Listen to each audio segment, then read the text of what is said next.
Elder and Sister Renlund wrote a great book on the Melchizedek Priesthood, and in there they talk about how to administer things in the church. So for church leaders, whether it be a bishop or a stake president or any other calling in the church, they use this beautiful analogy that I love, that my stake president, Clint Mortensen, has shared with us multiple times, that's just really profound from that book.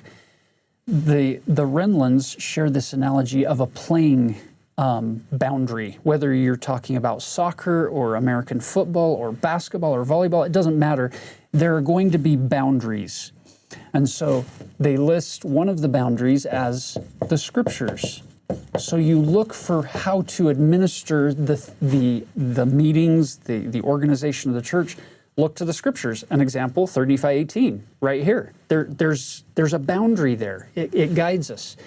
Then you have the words of the living prophets to help guide you and create a boundary.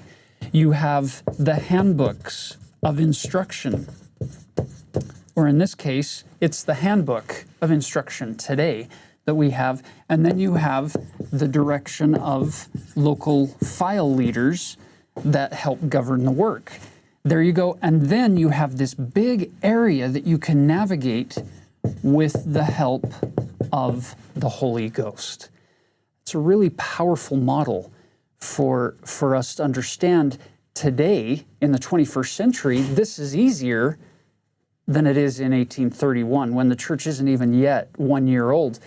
They have the scriptures, but they don't have them electronically, and they don't have a lot of the resources that we do to look up in an instant, where does it say this? And you search for keywords.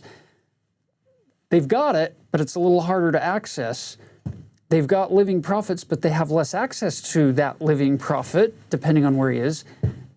The handbook, it's starting to come together, and as Alex was saying, those local leaders that have been called, they've still brought with them some traditions and some practices and doctrines that may not always be accurate. And so we're developing this. So I love verse 2 that Alex already read, that it really provides a beautiful foundation, not just for them in 1831, but for us in the 21st century.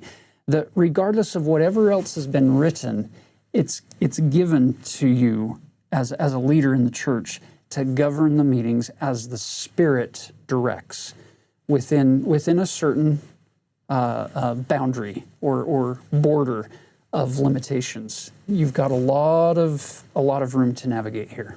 Yeah. So if you were in Kirtland, and they would probably say church will be held at the Isaac Morley schoolhouse, be there at 10 a.m. And of course, they just had to kind of flow. They didn't know who would show up. They didn't have probably any guest speakers. Maybe Joseph once in a while, but this was, again, very Spirit-directed. We just didn't have the protocols that we have today.